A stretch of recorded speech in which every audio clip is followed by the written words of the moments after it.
अस्सलामुअलैकुम नाज़रीन, मैं हूं अब्दुल अजीम। 7H न्यूज़ में आपका इस्तकबाल है। गोलकुंडा का रहने वाला अल्ताफ़ खान, जो एक लड़की के फ़ोटोज़ लेकर उसको ब्लैकमेल करते हुए पैसों का मुतालिबा करता था। पेश है इस मामले पर हमारे नुमाइंदे अहमद की ये रिपोर्ट। नाज़रीन, खबर मिली है कि गोलकुंडा का रहने वाला अल्ताफ़ खान एक लड़की से दोस्ती करके उसकी तस्वीर अपने मोबाइल में लेकर उसे ब्लैकमेल करना शुरू कर दिया और उससे 15,000 रुपये का मुतालबा करते हुए उसे तंग करता रहा। उसने ये भी धमकी दी कि अगर रकम नहीं दी तो सारे फ़ोटोज़ सोशल मीडिया पर वायरल कर दूंगा।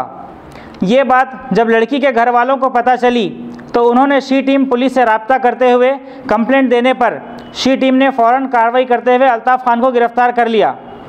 ख़बरों में यह भी पता चला है कि अल्ताफ़ खान को गिरफ़्तार करके ले जाते वक्त उसने मीडिया वालों से गाली गलौज की और कैमरे वगैरह छीनने लगा।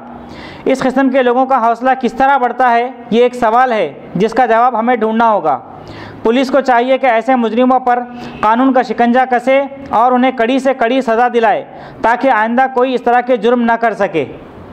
अगर आपको हमारा चैनल पसंद आ रहा है तो लाइक कीजिए, शेयर कीजिए, सब्सक्राइब करना ना भूलें। 7H न्यूज़, आपकी आवाज़।